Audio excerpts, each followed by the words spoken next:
विघ्नहर्ता श्री गणेश, श्री गणेश, श्री गणेश। तुम्हारा अपराधी मैं हूं पार्वती। मैंने ही तुम्हारे पुत्र का वध किया है।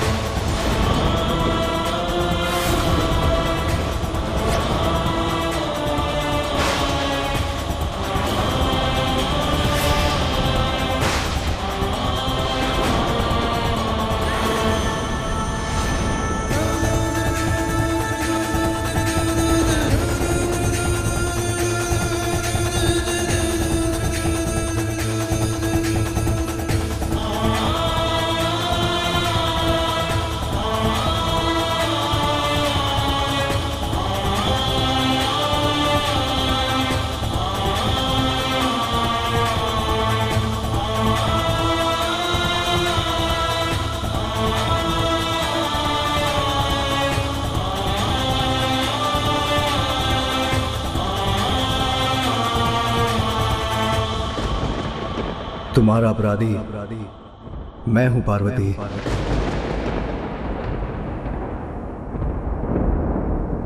आपने किया मेरे पुत्र का वध, किंतु क्यों स्वामी?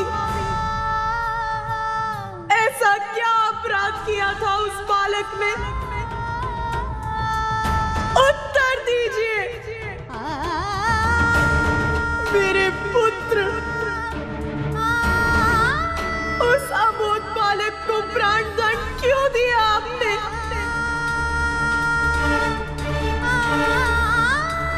मैंने कुछ पूछा है आपसे, उत्तर दीजिए। मां का हृदय पुत्र की मृत्यु का कारण समझाने पर भी कहां समझ सकेगा मां। और तुमसे क्या कहूं, दुखद सत्य तो यह है कि इसके शीश को इसके धड़ से विलककर इसके प्राण हरने वाला मेरा ही त्रिशूल था।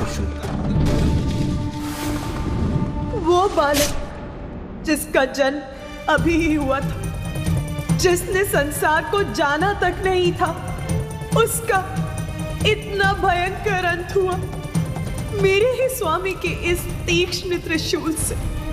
इतना कष्ट हुआ होगा उसे, उसका प्राणांत हो गया। क्यों क्यों हुआ ऐसा?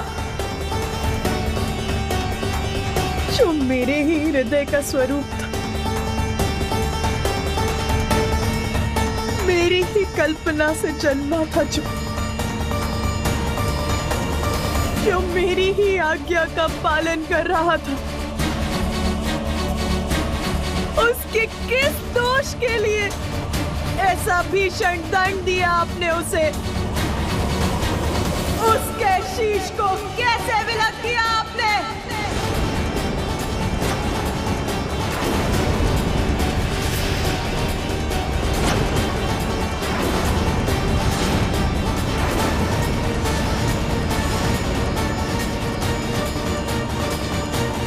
माता महाशक्ति का क्रोध जागृत हो रहा है। माता कुपित हो कदाचित हमें भयंकर दंड देंगी।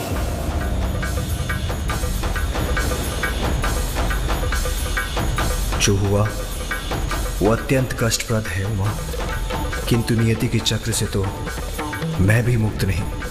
ये मैं तुम्हें कैसे समझाऊं? हमें क्षमा कर दे माता। माता, हमसे बहुत बड़ी भूल हो गई। माता, हमें नहीं ज्ञात था कि ये बालक आपका पुत्र है। माता, इसने हमें और प्रभु को भी भीतर प्रवेश करने से रोक दिया था। ठहर जाइए, किसी को भी भीतर जाने की अनुमति नहीं है। माता, जब उसका विरोध कर भीतर प्रवेश करने का प्रयास किया तो उसने हम सभी को पराजित कर हमारी दुर्दशा कर दी। किंतु माता, उसमें दोष हमारा ही है। वो प्रभु ने तो मात्र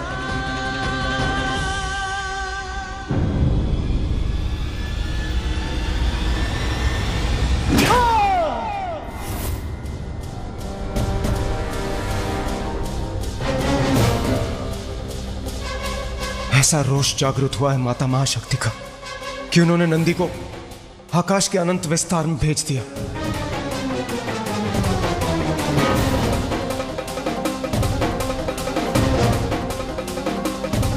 किसी को भीतर नहीं जाने दिया ना मेरे पुत्र ने। आप सभी के अनुसार ये था उसका अपराध।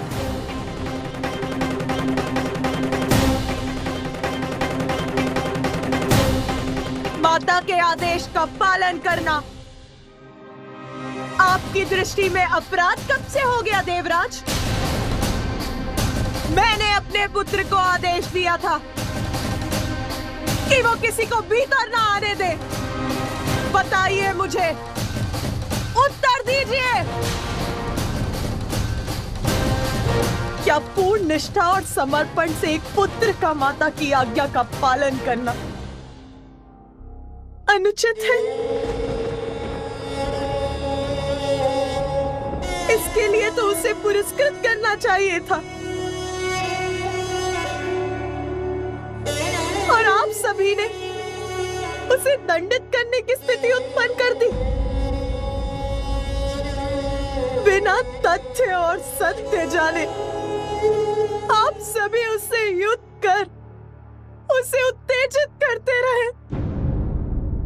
तनिक धैर्य भी नहीं रखा गया आप सभी से।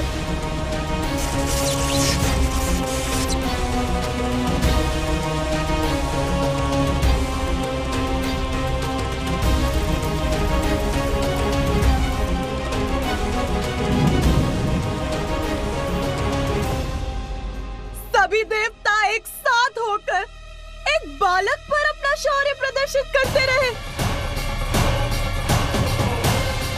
मेरे पुत्र को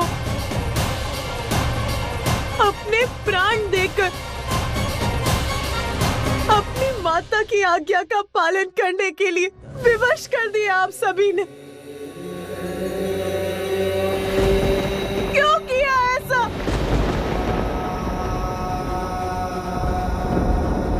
एक बार भी नहीं सोचा कि जिस असाधारण बालक ने आपको भवन में जाने से रोक दिया, जिसने अपनी शक्ति से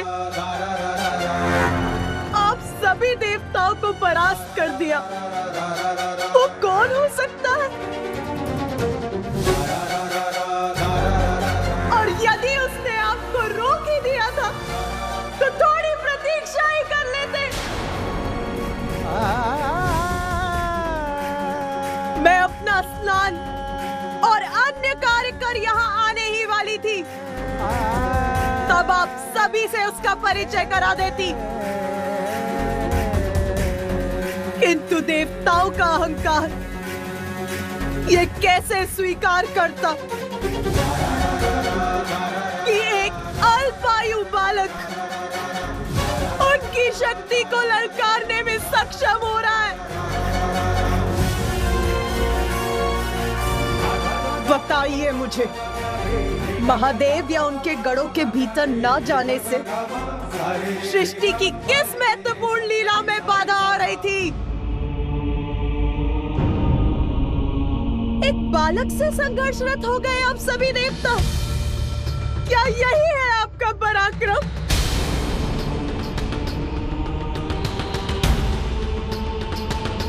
एक बालक से, मात्र एक बालक से क्या हानि पहुंचाई थी उसने किसी को?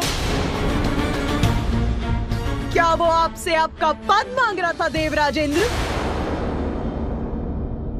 मेरा पुत्र, मेरा कोमल हृदय,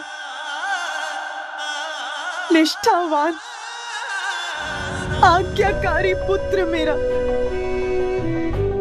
मेरी अपनी माँ की आज्ञा का पालन भर कर रहा था। बताइए मुझे,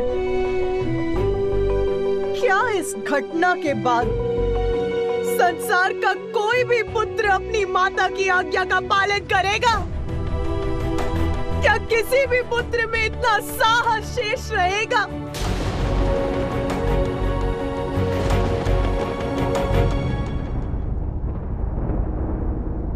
आपको ज्ञात है मैंने पुत्र प्राप्ति के लिए कितनी प्रतीक्षा की है, कितने समय से पुत्र प्राप्ति की प्रबल इच्छा रही है मेरे हृदय में। इसका तनिक भी अनुमान है आपको कि पुत्र प्राप्ति का वरदान प्राप्त करने के लिए मैंने कितने कष्ट सहे हैं? बताइए, है ज्ञात आपको?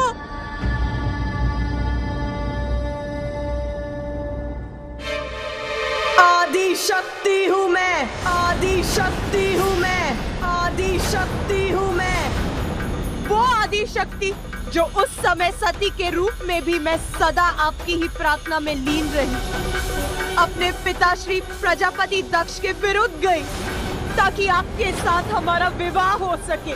बस! सती, ये कदापि नहीं हो सकता। मैं तुम्हारा विवाह उस शिव बैरागी से कदापि नहीं होने दूंगा। अनेकों कष्ट सहे, तब कहीं जाकर ब्रह्मदेव की सहायता से हमारा विवाह हुआ, परंतु उस विवाह के बाद भी मेरे कष्ट कम नहीं हुए। पिताश्री द्वारा आपको यज्ञ में ना बुलाए जाने के पश्चात आपके सम्मान की रक्षा के लिए मुझे अपने प्राणों की आहुति तक देनी पड़ी।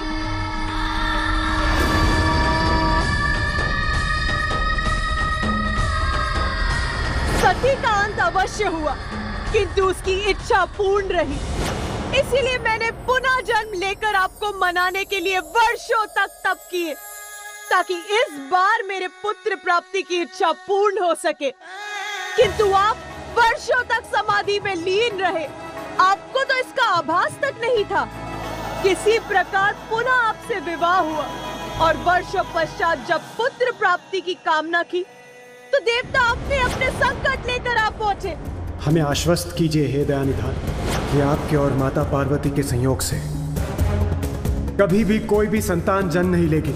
मेरे प्रथम पुत्र को आपने उनके कार्यों में लगा दिया, मैंने कुछ नहीं कहा। मैंने द्वितीय पुत्र के लिए पुनः कठोर पुण्य व्रत तक किया। मुझे एक ऐसी संतान का वरदान दीजिए त्रिमूर्ति के समक्ष गुण हो उसमें। तथास्तु। पुत्र पाकर एक माँ पुनः प्रफुल्लित हुई तो आप सबके साथ मिलकर स्वयं मेरे स्वामी ने इतनी निष्ठुरता के साथ मेरे पुत्र का वध कर दिया।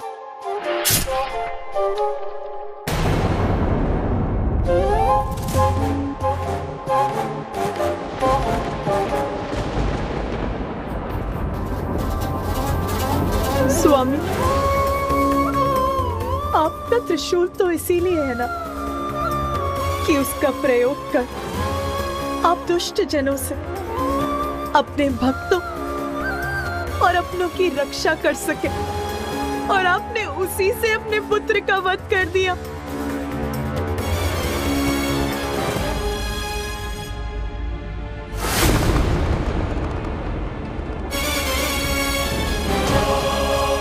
मुझे बताइए महादेव, क्या शीश विलक करने के सिवाय आप कुछ और भी कर सकते हैं? स्मरण है आपको कि सृष्टि के प्रारंभ में आपने काल भैरव का रूप धारण करके ब्रह्मदेव का ही शीश उनके धड़ से विलक कर दिया था, और फिर वीरभद्र का रूप धारण कर आपने प्रजापति दक्ष का भी शीश उनके धड़ से विलक कर दिया।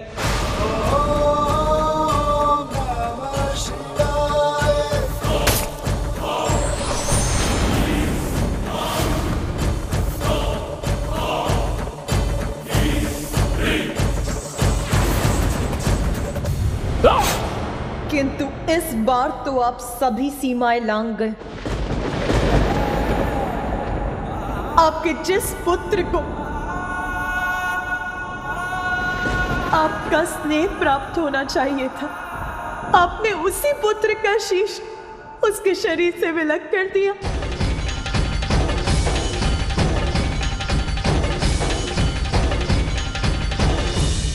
सर्वशक्तिमान है आप, ईश्वर है आप, तो उसका अर्थ ये नहीं कि जब आपकी इच्छा हो आप किसी को भी शत में छत कर देंगे, यहाँ तक कि अपने पुत्र को भी। इतना भी नियंत्रण नहीं है आपको अपने क्रोध पर।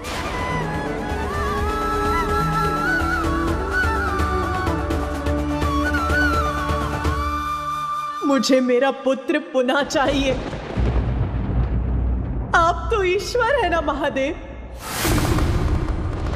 मेरे पुत्र को पुनर्जीवित कीजिए।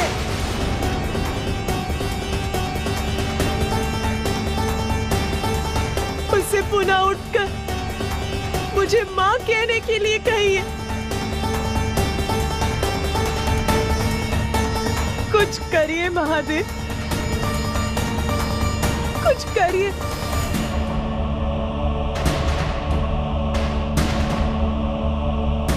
अन्यथा मैं भी अपना नियंत्रण खो दूंगी।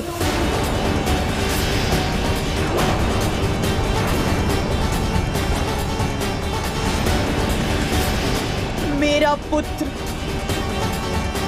मेरा प्रिय पुत्र, मेरे सृजन से उत्पन्न हुआ मेरा पुत्र। क्यों महादेव, क्यों क्यों किया आपने ऐसा? क्यों?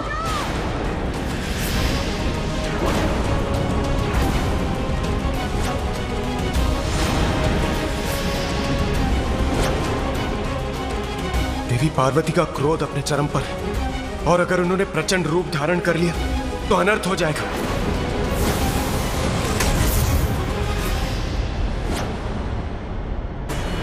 यदि आप उसे जीवन देना नहीं चाहते तो मैं जीवित करूंगी उसे।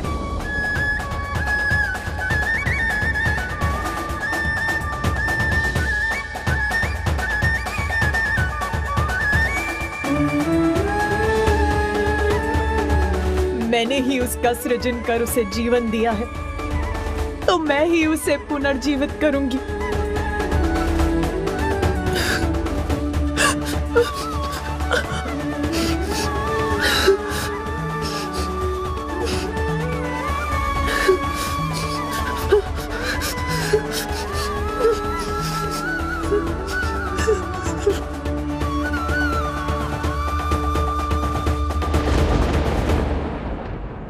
उमा, कैसे समझाऊं तुम्हें? तुम्हारे समस्त प्रयास निरर्थक हैं।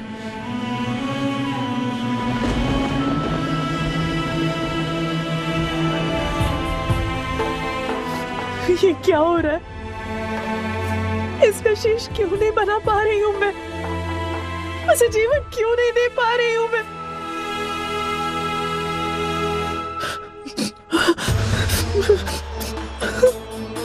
उसके शीश की भस्म को एकत्रित कर रही हूं तो वो बिखर क्यों जाती है?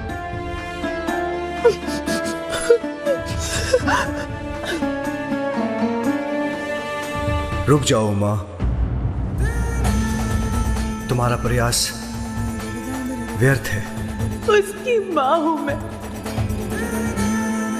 मेरा प्रयास व्यर्थ कैसे हो सकता है? ये शीश मेरे त्रिशूल के प्रहार से भस्म हुआ है और मेरे त्रिशूल से भस्म होकर कोई पुनः जीवित नहीं हो सकता। इसका शीश सदा के लिए नष्ट हो चुका है। तो सब कुछ नष्ट हो जाएगा। यदि मेरा पुत्र जीवित नहीं हो सकता तो संसार भी शेष नहीं रहेगा। ऐसी विनाश लीला उत्पन्न करूंगी मैं।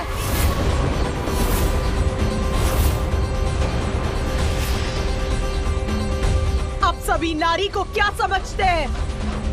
भले ही कुछ भी होता रहे, आप सभी कुछ भी करते रहे और वो शांति से सब कुछ सहती रहेगी? नहीं।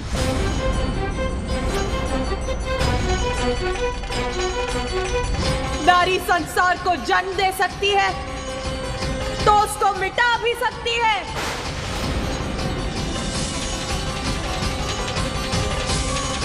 अब सर्वत्र विनाश ही विनाश होगा, कोई शेष नहीं रहेगा।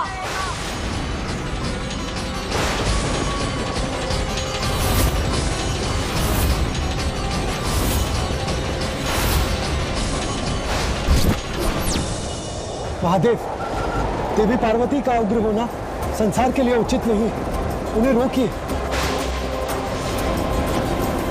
यदि वो महादेव के कहे को अनसुना कर दे तो आप ही उन्हें समझाइए प्रिय। अब समझने की आवश्यकता देवताओं को है स्वामी, जिनकी दृष्टि में पार्वती पुत्र का कोई महत्व नहीं था। इस संहार लीला में मैं भी देवी पार्वती के साथ हूँ।